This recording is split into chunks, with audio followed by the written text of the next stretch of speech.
Now, it's a great pleasure. It's a great pleasure to be recorded for this webinar. It's a particular pleasure for me to have the opportunity to introduce Dr. Salar Khan, who will be talking to us about absorptive capacities and economic growth in low and middle income countries. Dr. Khan received his PhD in science and technology from George Mason University, where I believe is currently a postdoctoral fellow. I gave you the instruction. So before, the floor is yours. Please go ahead. Thank you so much for introducing me. Good afternoon or good evening, and assalamu alaikum, everyone. Thank you for this kind introduction. You have saved me some time. I am incredibly happy to be here presenting at this prestigious institution to tell me a little bit about my research. Most of my research is inspired by the theme learning, promotion of learning, acquisition of learning, diffusion of learning, be it on a sectoral level in technology, energy, agriculture, or on a country level in skills, knowledge, and technology. This particular research that you are seeing is mainly in the realm of the second strain, where I'm talking about learning in the national level. I should say that this paper, the topic of my presentation, as you can see, is absorptive capacities and economic growth in low and middle income countries. I should say that this paper got published in this journal, Structural Change and Economic Dynamics, and many people, many authors, as you can see, many professors and many colleagues, provided useful feedback, and I benefited from them in this work. So to give you a little bit of context, this paper, it's chapter 3 of my dissertation. I have 5-chapter dissertation. In the first chapter, I make a case for absorptive capacities to investigate economic growth, innovation, to investigate economic growth in poor income economies, like what caused economic growth in poor economies. This paper got published. In the second paper, I developed a data set and also more sort of like lay the ground for the framework that I will be using. And that paper also got published. In the third chapter, I present the formal framework and test the framework using the data set that I developed in the second chapter. In the fourth chapter, I do a little bit more analysis. And in the last chapter, I conduct field studies in Pakistan and Bangladesh to ascertain some of the quantitative findings that I found in earlier chapters. So thank you for being with me today. Here is the list of content. So I will be, as usual, going through the questions that I had. I will be running a thought experiment. I will be motivating my research. I will be talking about why LMICs are important or why I am doing this research, focusing on low and middle income economies. I will be talking about my contribution, some of the literature, the framework, data set. I will be also towards the very end, before presenting some of the analyses and importance of my research, implications of research, I'll be also talking about the future direction of this research and in general, overall my research outlook in future. And then I will be taking questions from you. So what question I had in mind? So I wanted to know, what are the conditions for growth? What are the growth ingredients in poor, low, and middle income economies? What causes growth? I call them capacities in this research. Those growth conditions are growth ingredients. I call them capacities. And then I also was interested into, because poor economy is living in a globalized world, it interacts with outside world. So I was also interested in incoming conditions or technologies and skills that come in a particular low and middle income economies, just like Tajikistan, for example, or Pakistan, for example. So I wanted to see the impact of incoming factors and how do they interact with local conditions or capacities, and how do they overall impact economic growth in those economies. So that's my general research questions that I wanted to address. So let me run a thought experiment. As you can see on this slides, these are some of my favorite fruits, seeds actually of favorite fruits, coffee, avocados, and dates, and mangoes. Let's say if we have seeds, but if we don't have land, can we grow plants? Clearly not. Now let's see, we have got tons of lands, tons of acres of lands, but we don't have seeds. Can we grow plants? No. Now let's see, we have land and seeds, but we don't have a farmer. We don't have a good grower. We don't have good cultivator. So can we still have plants? No. Well, let's say even if we got everything, we got lanes, we got seats, we got pharma, but still we can see some plants, as you can see on this slide, towards the very left, tomatoes, wilted tomatoes, you would not even want to make tomato sauce out of it. And towards the right is mint, which you would be using to make mint margarita, right? So, so it depends basically. So based of this thought experiment that I just ran, I am approximating those concepts on a national level. So soil will be country, seeds will be income inflows, and surroundings will be conditions for growth. And obviously farmer will be state government. So they will be combining all those ingredients to give us economic fruit, economic growth. Trees and flowers will be economic growth. So if you have this in mind, things will be very easy for me to explain my research. Now, what was the motivation? Certainly, countries, they have different growths. Even within poor economies, they have different growths. And there is a race among countries. Some are strong, others are weak. And here I say, I'm giving an analogy that countries have buckets. Some countries have strong buckets, others have weak buckets, such that there are holes in their buckets. So if there are holes in their buckets, whatever incoming flows, come in that country, that bucket cannot, or those countries cannot retain those incoming flows or skills or technologies because they have weak buckets. They don't have the conditions to absorb those knowledge, incoming flows, technologies, and skills from abroad. So some countries have strong, other countries have weak. And there are different theories which explain economic growth differential and why some countries have strong, others have weak buckets. From classical Soros model, it's talking about capital accumulation, to Groshengren talking about technological differences, explaining economic growth, to new growth theories, to institutional economics, and all those sort of people all those theories talking about economic growth differences. Traditional thought basically talk about labor and capital causing economic growth, and whatever is left is captured by total factor productivity, which is more sort of like productive efficiency, which in plain language, in layman language, is more sort of like the efficiency of a country to convert inputs into outputs. So whatever is left is captured by total factor productivity. And this thought links globalization with economic growth. Obviously, with some of those recent economic theories, such as growth theory, innovation, and institutional economics, they challenge people like Lucas, Romer, Joseph Stiglitz, Mehbooballah. They challenge this traditional thought, obviously, by talking about the importance of trainings, technologies, learning, education, and skills. So based off all this corpus of literature, all body of literature, I am saying that not only incoming flows are important, flows, education, knowledge, and technologies coming in a country, but also the local conditions, local human capacity, local human skills, local infrastructure, local technologies, they're also extremely important. So why I am focusing on low and middle income economies? Low and middle income economies are peculiar, very unique. They have unique circumstances. They have, in some cases, I mean, they are obviously, they're prime candidates for development and innovation, but also they have weaker institutions. Maybe in some cases they have corrupt institutions. They have controlled and restricted markets, causing inefficient allocation of resources. So poor economies are very interesting in many ways. Rich economies, obviously, they have plenty of data and lots of framework that we talk about in economic growth and development economics. They are developed in the context of richer economies, Europe and America, for example, right?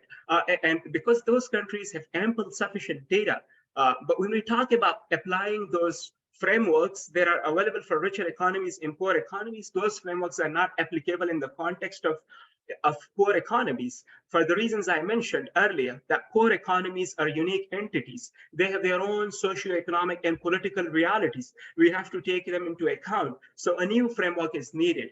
A new framework is needed. Obviously, we have theories like growth theory, and it talks about technological adoption. But how does technological adoption happen in poor economies? We don't really know, right? So that's why we need to find a new framework. And also, it's more sort of like a pragmatic reason that we don't have enough rich data for poor economies. So because of those reasons, that we don't have a good framework, a sound framework, and we don't have plenty data, I wanted to focus, and also LMICs or interesting and unique entities, I wanted to focus on low and middle income economy in this research.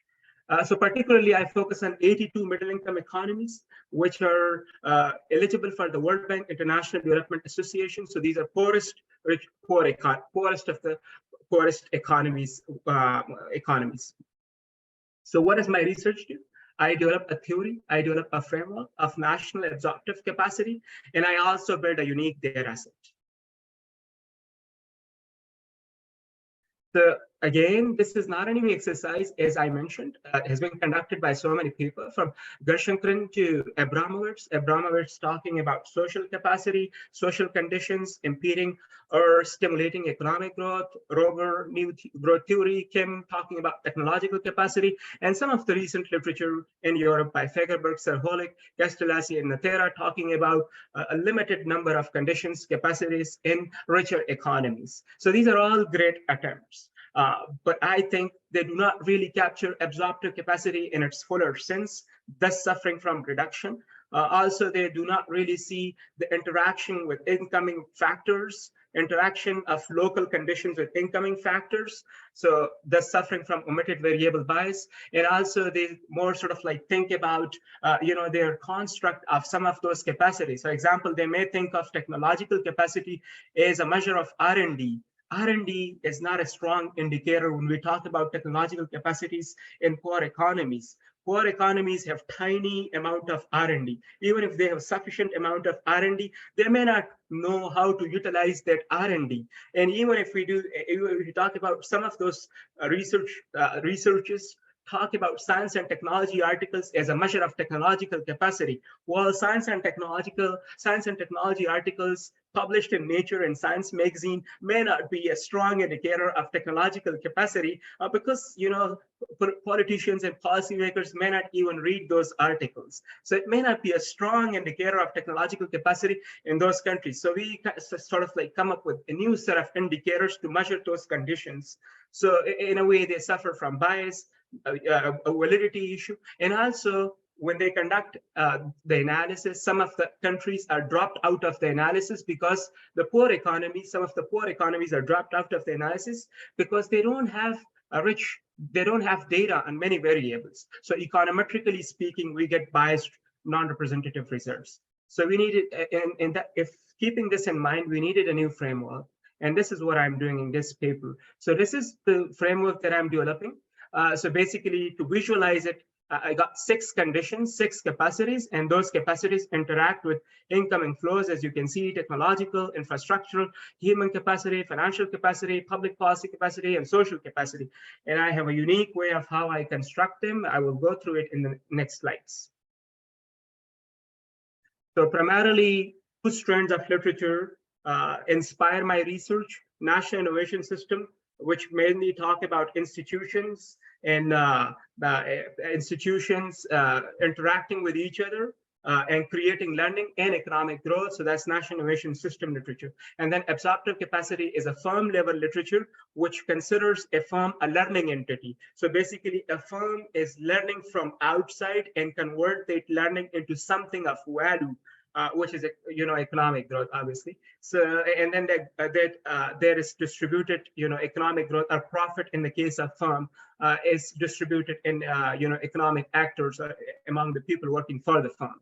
So this is the strand of literature. As you can see, NIS, National Innovation System literature, was mainly developed in the context of richer economies.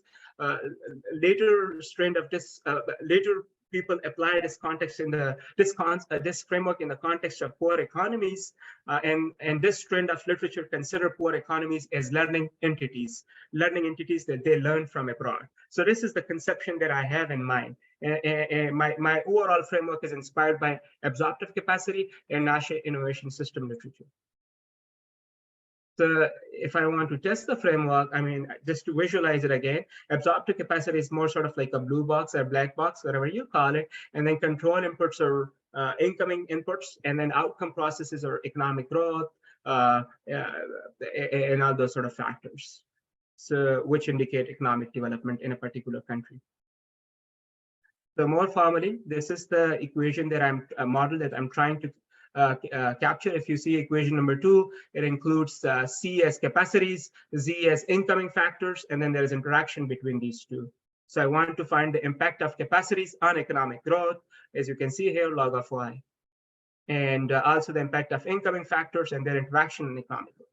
So these are just another way of showing. So these are the capacities, these are independent variables, these are control variables, and these are outcome processes. Outcome processes can be measured by so many ways. Here I'm looking into GDP per capita. So I needed a data set.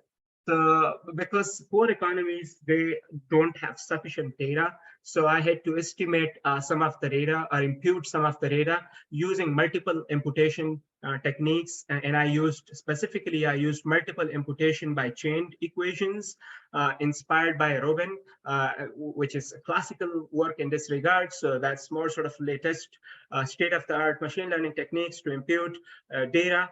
So I did that process and I came up with 47 variables. Obviously, initially I had to download about 250 variables to see how these variables capture these 6 capacities. And then I did different sort of processing. So I came down with a list of about 47 variables, and these variables are for 15 years and 82 LMICs. So overall, I have about 30 country year observations, and these are the data sources. I'm taking data from all these reputed sources, publicly available data sets.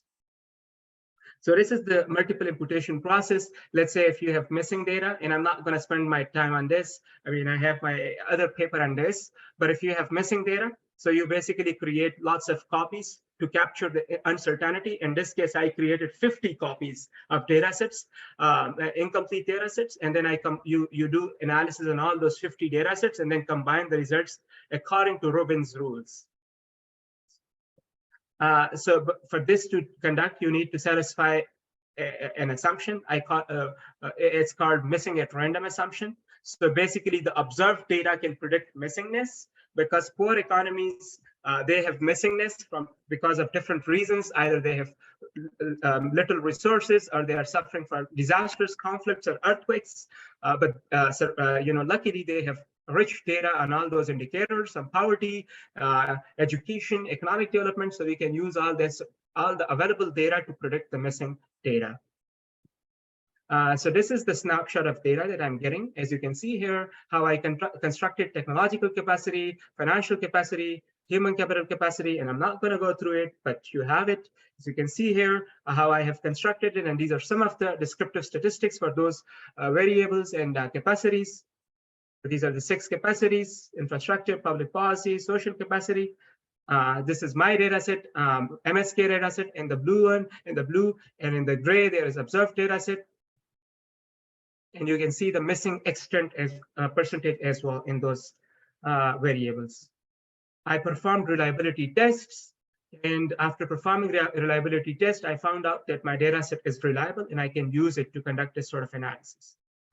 So this is the hypothesis again. How does capacities or local conditions impact economic growth? So I say capacities positively influence economic growth in poor economies after you control for incoming conditions. And obviously the reverse is also possible if we consider demanded growth. Well, if the countries are rich, then they're going to invest, then they're going to invest in those factors and capacities, because they would have an incentive to maintain their infrastructure and education and human capital and public policy. So that's also possible. So I also examined that aspect in my research. So I apply a suite of methods, factor analysis to reduce the number of variables. There are 47 variables. I cannot include all those variables in a regression. So I had to reduce the variables. I did factor analysis.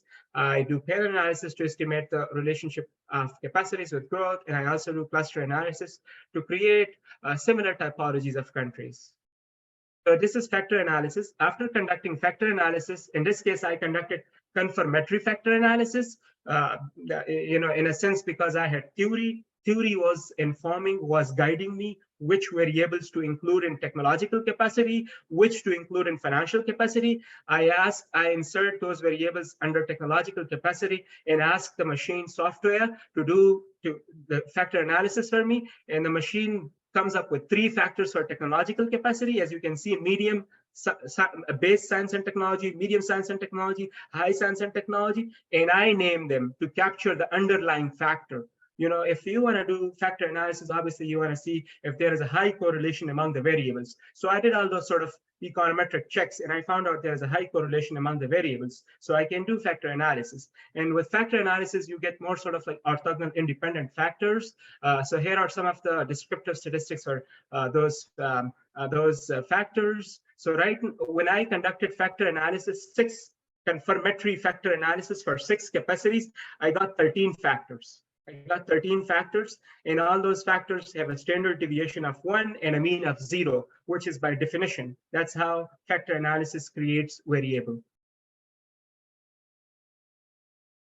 So when I got those 13 variables, I conducted panel analysis. I did pooled OLS, I did random effects and fixed effects. While I'm not focusing on random and pooled OLS, I'm focusing on fixed effects here. Pooled OLS is more sort of like a panel analysis. So I'm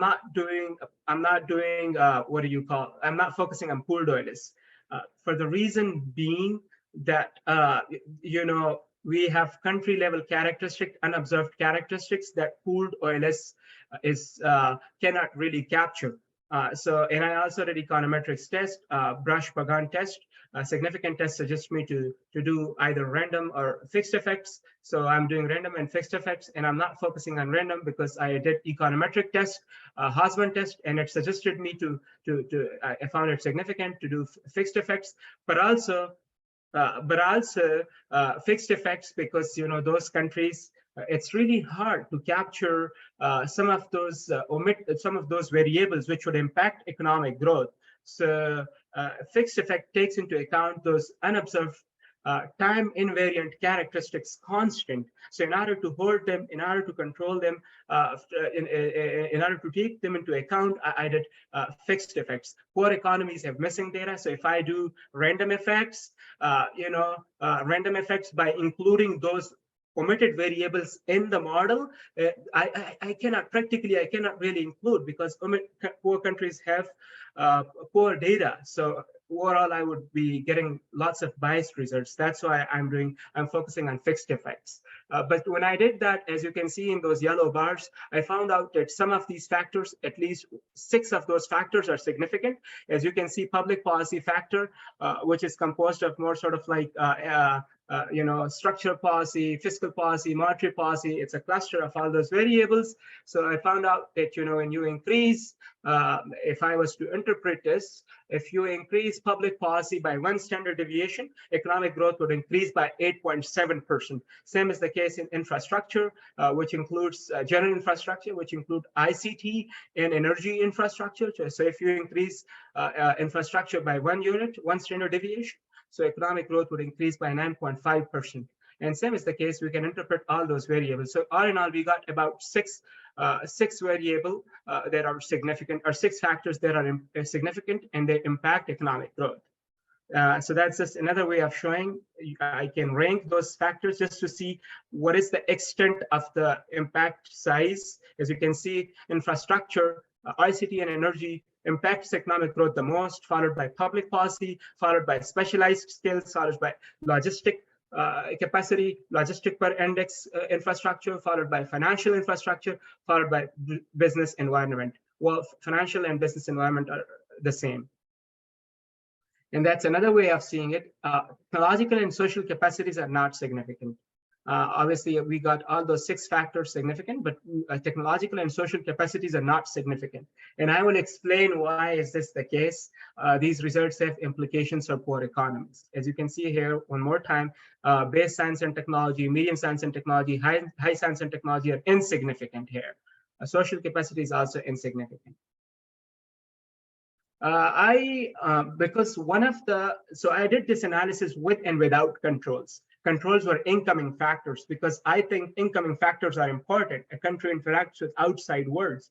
So when I did that, when I did the control analysis, after doing the control analysis, I found out that some of the variables actually flip signs, and the magnitude size also changes in some cases, which basically suggests me to include those controls in the analysis.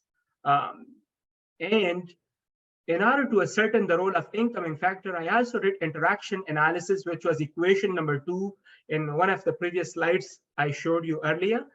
So when I did the interaction analysis, multiple interaction analysis and single interaction analysis, a number of interaction analysis. As you can see in the multiple interaction analysis here, we did not get significant results, partly because it's not that incoming factors are not important. It's because when you have a small data set in this case, and when you have lots of interactions, so there's a good degree of multi-correlation. So when you are having all those sort of issues, then you may not get interaction terms significant in this case. And there are lots of interactions. So that's why I decided to do single interaction model by interacting one factor, just like technological cooperation grants from all those international organizations, such as the World Bank, flowing to poor economies with infrastructure. So when I did that, I found it significant. As you can see here, for infrastructure cross technological cooperation grants,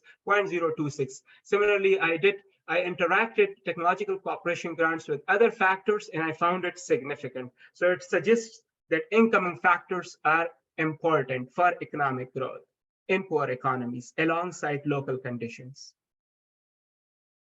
And I also did, in order to check for reverse causality, if chicken comes first or eggs, chicken egg problem. So I did instrumental variable regressions. Obviously, there are so many ways to account for reverse causality. Here I did, I took lakes of, excuse me. I took lakes of endogenous capacity factors. I took lakes of those factors for 5 years and included them in the model. The idea is that the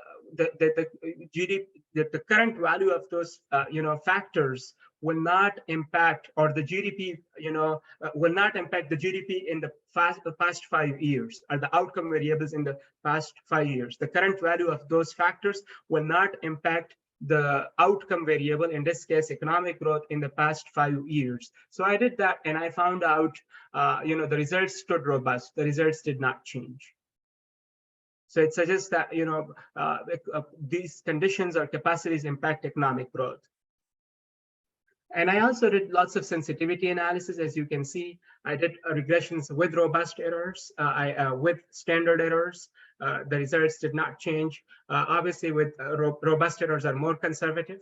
I also did the regressions with exploratory factor analysis. So basically doing one factor analysis, and from exploratory factor analysis, I also got about 13 or 14 factors, more or less the same, capturing the same realities. So the results did not change. I also averaged the data for 5 years period. The results again stood robust. And I also did this analysis with and without time effects, with and without controls, robust and standard errors. So I did all those sort of standard sensitivity analysis. The results by and large did not change. So what is the conclusion? Poor economies are reservoirs of capacities, of skills, policies, institutions.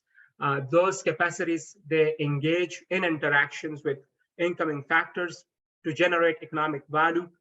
So poor, rich economies, we have research for them. My findings, some of these findings are in line with research for richer economies. But in contrast to research for richer economies, technological and social capacities are not significant, which probably may mean that these factors need more sort of like base finance, base policy, base infrastructure. If you don't have good infrastructure, if you don't have base finance, you may not be able to capture the benefits of those technological and social capacities in economic growth. You may not see the rewards in economic growth coming from these technological and social capacities. So that's one of the reason. And also there is a threshold factor that you need a threshold amount of factor or capacity or technology technology or any other factor to impact economic growth. So that may be another reason. So what are the lessons if technological capacity? It doesn't mean that it's not important. It is important. What are the lessons? Well, one thing is that poor economies may focus on those base factors such as finance and infrastructure. They may have to prioritize their investments. They now know what capacities offer the biggest bang for the buck. Richer economies may do technological transfer to poor economies.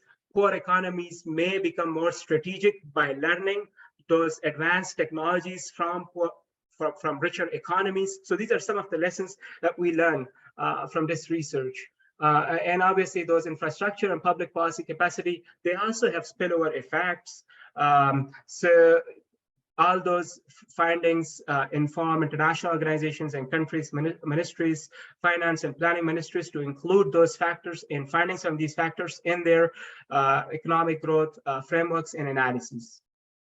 So future research, this is what I'm doing from this research to do more sort of like cluster analysis to see if poor economies have groups or classifications, if there are similarities among poor economies, what are their economic growth processes? Are they converging? Are they diverging from each other? Is there any sort of club convergence among them? I also may conduct, I also already did field analysis in 2 countries. I also may do field analysis in other countries. I also want to apply this framework in richer economies. I want to rank countries as per their absorptive capacities. And then there are other questions that I'm interested into and to investigate. I want to determine the factors of total factor productivity in low and middle income economies. In poor economies, they lack data, so I may have to conduct surveys with international organizations and think tanks and university centers. So this is just to show you a snapshot of the cluster analysis that I did. So I classified economies in 5 economies. When you do k-means cluster analysis, this is what you get. So poor countries are 5 types. That's how I classified it: sleeping, crawling, creeping, walking, and leading. Obviously, I have a paper on this, and I can talk about it in later. And I also did qualitative study between Pakistan and Bangladesh by conducting interviews from innovation elite actors, economic development actors in those countries, in Pakistan and Bangladesh. And I also did content analysis just to ascertain the quantitative finding. So this is when I was visiting Pakistan doing field analysis on some of the photos and my general research outlook. So in future, I want to do more sort of like, research on, because these are my side research interests: energy, environment, agriculture, climate change. Right now, I'm doing it in the context of richer economies, but I like science and technology issues, innovation, science, technology, and innovation issues. So I also want to see these issues in the context of poor economies. I also want to construct science and technology indicators in poor economies. Right now, I am working with the World Bank on a project where we are thinking about middle economies, how they may switch from imitation to innovation, which is the focus of World Development Report in 2024. I also want to see AI and emerging tech. I'm very interested into artificial intelligence, and I have technical knowledge about AI. So I working with different colleagues and teams. I also want to see the impact of emerging technology and AI on workforce, on their gender impacts and their ethical and legal issues. And again, some of the research from my dissertation and some of the macroeconomic themes that are emerging from my dissertation research. As you can see here, FDI, international trade, binding constraint to growth in poor economies, or maybe tourism, public taxation, all those issues that are highly relevant in the context of poor economies. So that's what I would be interested in future. Thank you so much. Thank you very much, Dr. Khan. I think we can open our Q&A session. Anybody wants to ask a question could raise the electronic hand, and he or she will be recognized. Thank you.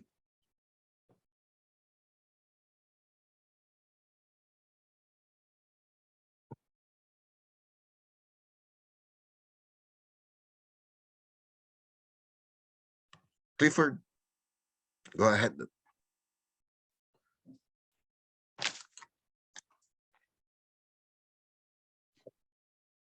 No, you're muted. You're muted. Okay, thank you. Thanks, Ricardo. And thank you, Dr. Khan. Very interesting presentation. In the notes that I was taking, they kind of come down, I guess, to one major question. I think there's probably an answer, but you can just enlighten me a little bit more. In your in your slides with the, the major empirics of the various factors, it looks to me like, fine.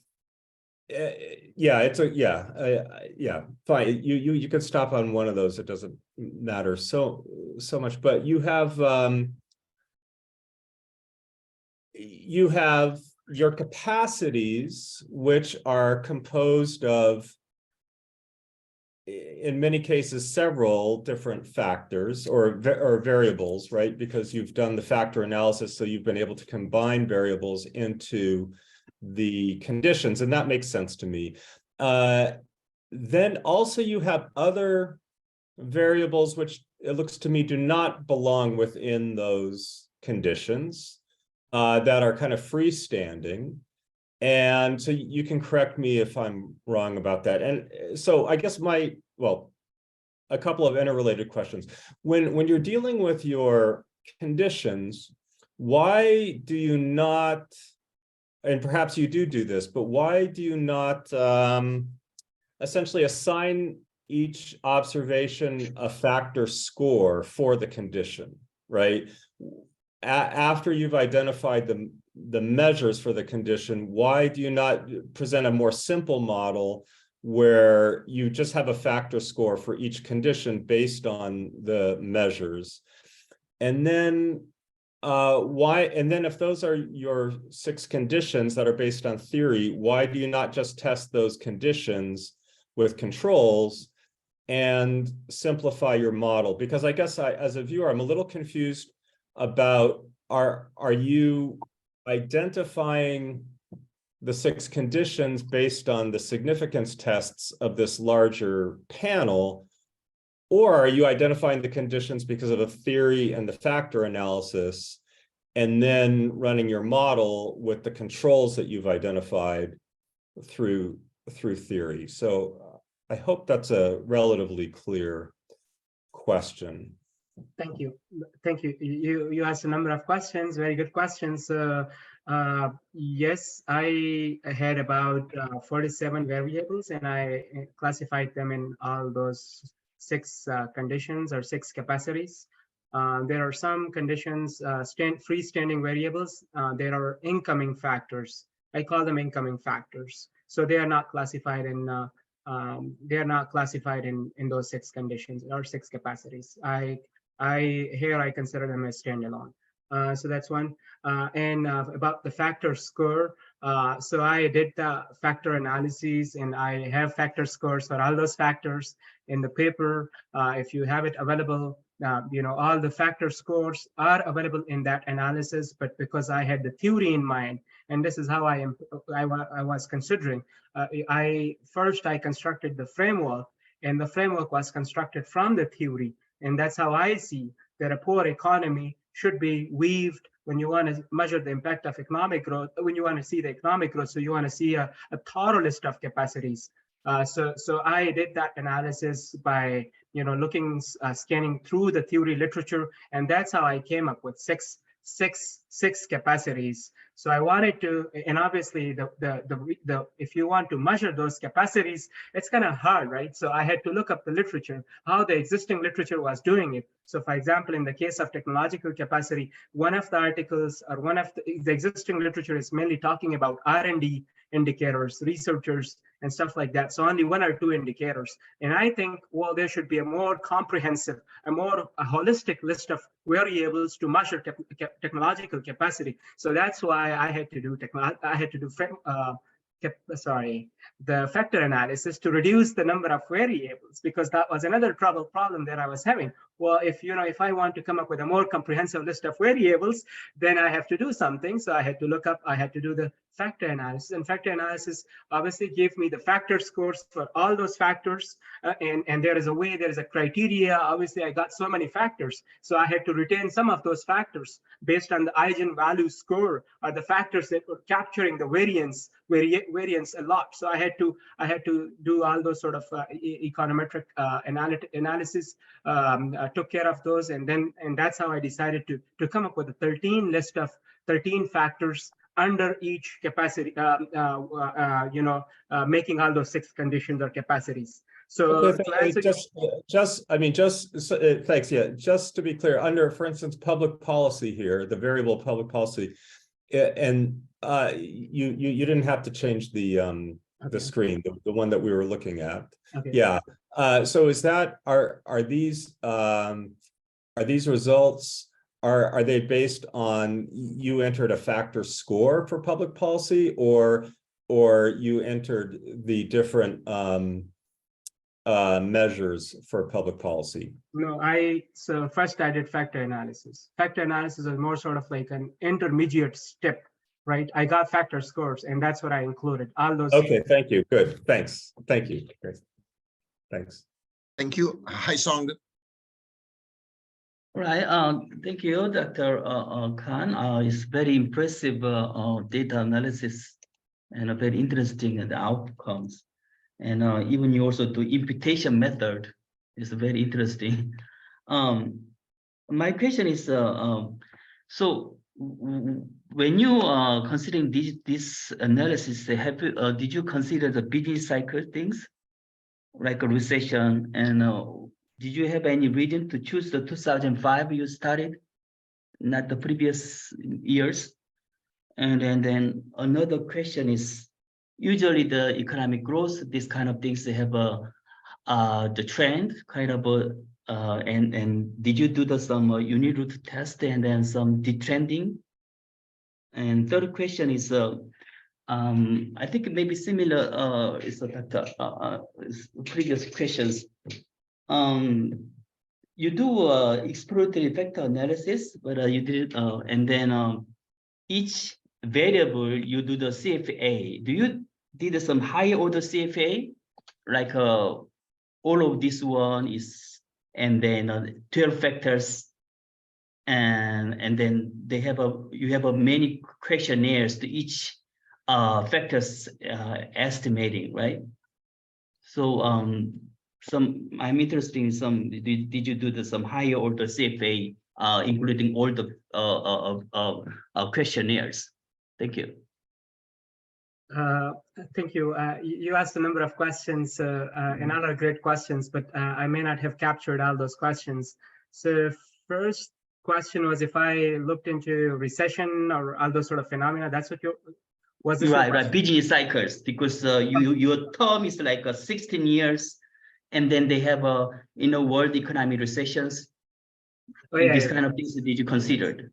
That's a very good question. So this was basically the theme for the field analysis. I did not do that in this analysis here in this chapter, in this paper, but that was supposed to be a theme for my chapter number 5 of the dissertation, to look the impact of all those sort of in the qualitative analysis, to ascertain all those sort of findings that I was getting here in this paper. So to answer your second question, did I do any sort of detrending? That's what was your right, because usually have a trending the GDP things, growth things. Mm-hmm. Yeah, I did time effects, so I included time effects, but I did not do detrending, but I did the IV regressions and all sort of, as you can see here, I included legs of GDP and in the regression analysis here. So the results did not change. I did include the leg for GDP, but I did not do that retrending. But that's something I can do in the future. The third question was high order segue. I'm sorry, I did not capture this question. Higher order CFA, because you do the CFA each variable. CFA. But usually when you do in a higher order CFA, and then they have a convergent or validity and the discriminant validity is the whole you see usually, right? Yeah, so I did, in this case, again, I would say I did exploratory factor analysis, and I did 6 confirmatory factor analysis. So I did, for each capacity, I did one confirmatory factor analysis. I am not sure about the high order confirmatory factor analysis, but I can always look it up. Thank you. Thank you. Noor, please. Yeah. Thank you, Dr. Khan, for presenting your research, which I agree that it's quite interesting and informative. I'm not an economist by training, so I don't dare to question your modeling and also the robustness of your approach. I will leave this to my colleagues, learned colleagues. They might raise those issues. I would like to make a general comment and also would like to get your comments on my comment. What I find in terms of your framework, this is essentially what is known as the state capacity approach, whether state capacity leads to economic growth and development or not. And that's fairly fine. I think this is slightly expanded or revised version of the state capacity approach. And my comment is whether you see any kind of role that quality of governance can play, and also the relative autonomy of a state may have important role, because state capacity, I think this there is a strong view that the autonomy of the state is a prerequisite to state capacity. And unless you have relatively autonomous state, unless you have a good governance in place or quality of governance, the economic growth may not be sustainable. Perhaps a recent example or experience of Sri Lanka is a powerful reminder of this argument, or kind of vindication of this argument that good governance really matters. You might be able, with those conditions that you have listed, you might be able to attract investment, FDI, and investment FDI would lead to some economic growth for the time being, but may not be able to sustain it in the long run. And we have seen, as I said, Sri Lanka case in recent times. So I would like to get your comments on this kind of argument that state capacity is important, but perhaps more important is the relative autonomy of the state, plus the quality of governance. Thank you. No, thank you so much. Yes, there has been a number of theoretical frameworks explaining state capacity and all those sort of variables that I have mentioned in one way or the other way. In my case, as you can see, it's a more comprehensive list of extended set of literature I'm employing strategic management, absorptive capacity literature, firm level literature. I'm extending that concept from firm level to national level. And I'm also employing more sort of like NEVA literature of national innovation system literature. So to answer your specific question about the quality of governance, my public policy capacity, it definitely includes all those factors. So if you talk about only the quality of governance, here I would say, quality of governance is extremely important. So there was this one paper, and they actually include governance, and they measure governance by, just quality of governance, right? And then they take this data from the World Bank. So if you only talk about, if you are measuring governance only by one indicator, or the indicator that they're using is law and order situation.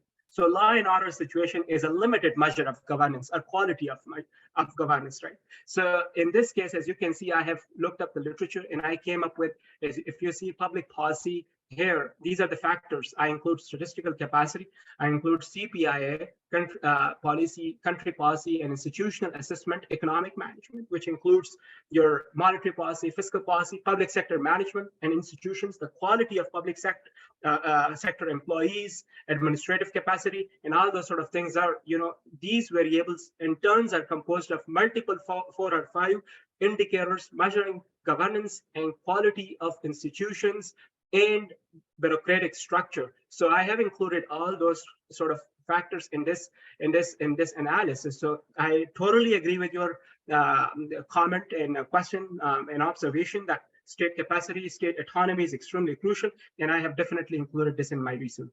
I hope I have answered your question to some extent. Thank you. Leon, Hello, Dr. Khan, and thank you for your presentation. I really enjoyed it, actually, and I can follow it, which is good. So my question is, from what I know, there's a huge literature on this economic growth, as you know, and you're saying that your conclusions are aligned with the literature. So I'm thinking kind of what is the value added in your research? And I correct me if I'm wrong, but I think it should be based on the interaction terms, the value added more, because you're arguing through the capacity, the variables have different effects depending on the capacity. Yes. So they should be the interaction terms. That's the big value added, I think. Yeah, thank you so much for asking this. So my question is, I mean, actually, Okay. if I can ask it, did you try different kind of factor analysis, maybe just taking the averages or just individual variables instead of aggregating the variables using the factor analysis?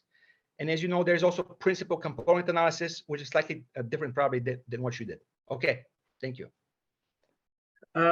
Thank you so much for asking this question. So yes, the value is that well, other than the fact that I'm using fresher data, more comprehensive data, in the sense that I'm only focusing on poor economies. As you know, poor economies are underrepresented for the reason being that, one, the framework, there is not a good framework available. And secondly, there is not enough good quality data, right? So one, I build up a new data set. Secondly, I come up with a more comprehensive list of capacities, and then I measure it, and I'm more thorough in my approach, as you can see. And I think that's more sort of like, my capacities measure those realities or those conditions in poor economies in a much better way. At least that's how I argue. But obviously I build up on the previous literature, previous strands of literature. So, but those literatures are mainly in the context of richer economies. And then I combine different strands of literature, converge those literatures. So for example, national innovation system on the one hand, and absorptive capacity, firm level strategic management literature on the other hand. So I apply a firm level concept of absorptive capacity, which basically is learning from outside. So you are right. Interactions are extremely crucial, and they definitely is a huge contribution in this, as you can see in this paper. I did not do simple averages, because I had to reduce the number of lists, variables. I mean, how can if I wanted to do simple, simple averages, then it will be hard computationally to include all those variables, 47 variables. And in fact, I came up with over 100 variables. And you can see in my paper, I had a list of variables.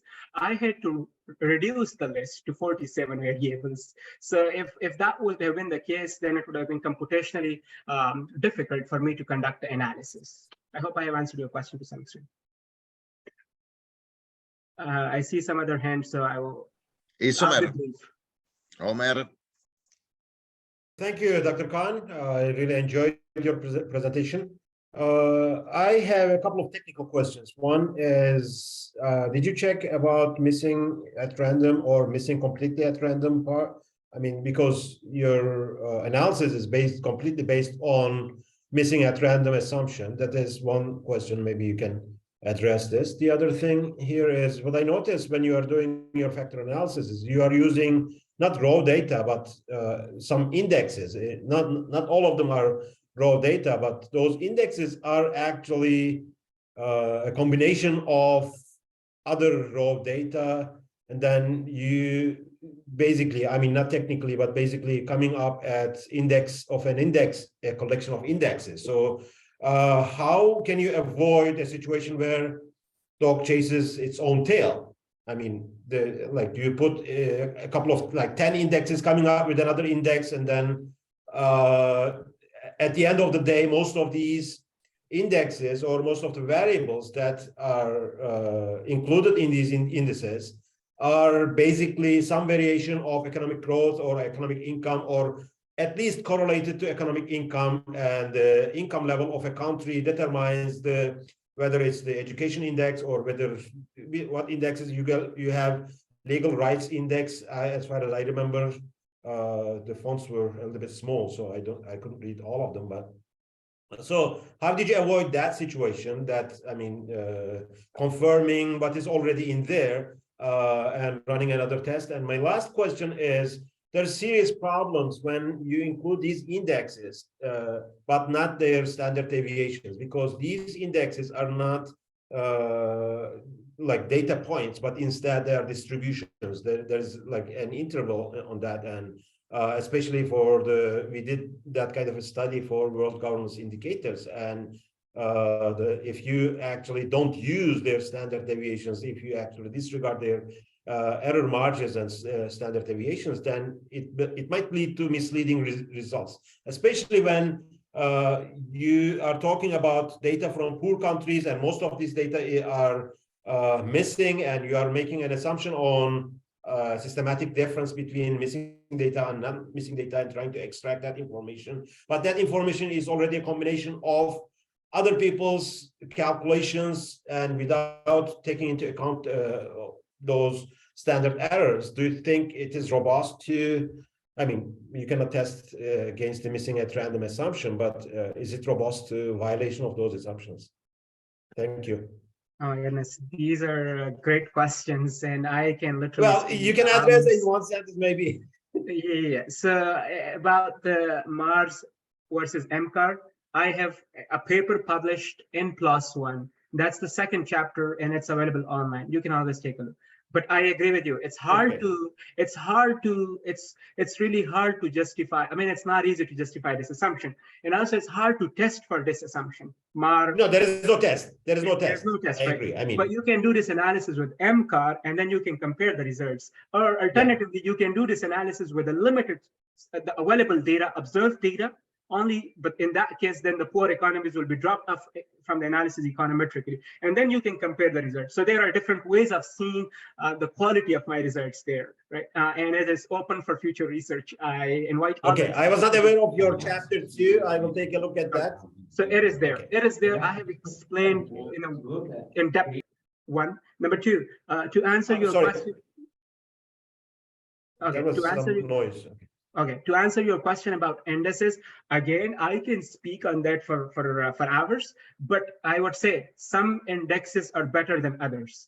Some indexes are better than others. And also some indexes engage theory much better than others. And I can give you examples. Actually, if you read the paper I have mentioned, I have critiqued the existing indices. So, but I would say my indices are, I'm trying to come up with, I have done this analysis, and I have spent hours and hours and days and months to come up with better indices. So that's another. To answer your third question about why I totally agree with you again, I have not included standard errors or standard deviations, but in this case, I have done factor analyses in order to standardize all the variables. So more sort of like, and I have included those factor scores in the analysis. But maybe this is something I can do in the future. Look up for what do you call include standard deviations in the analysis, and then do run the analysis. So thank you for those questions. Thank you, Omer, for the question. Thank you, Dr. Khan, for the answer, for engaging with our speakers. Thank you. If there's one more question, I think we have time for one more question. Yeah, Ding Wentat, please go ahead. Yeah, maybe a very simple question. I mean, you have different capacities, right? Capabilities, as you call it, infrastructure, social, and so on. My question is, where does economic geography come into the picture in terms of, let's say, the endowment capacity, right? The cost factor, transportation costs, nearness to ports, or nearness to international routes, and so on. Does it come into the picture at all, or has it been taken into consideration in influencing your inputs, and transforming them into the outputs? Thank you so much for asking this question. This is a very good question. Econometrically, I have done fixed analysis, fixed factor effects.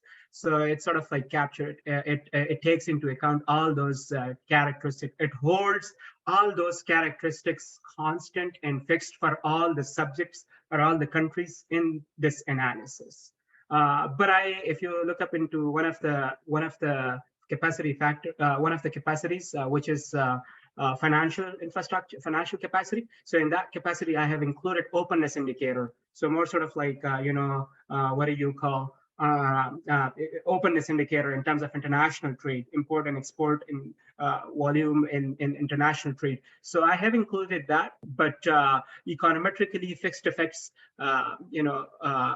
capture this sort of all those sort of hidden or unobserved or fixed characteristics of different economies,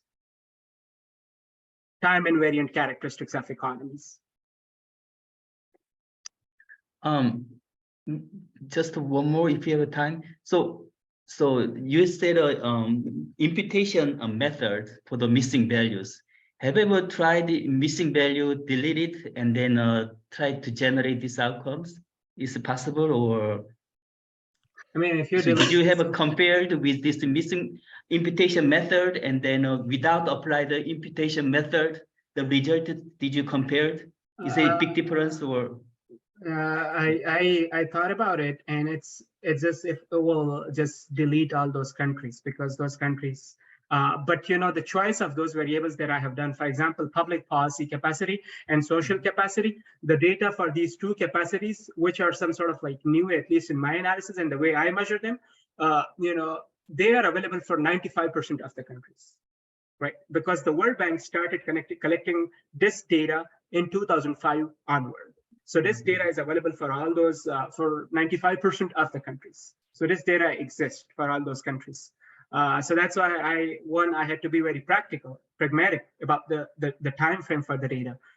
So to answer your question, if I had to do this, then I would lose lots of countries because I had 6 capacities and 47 variables.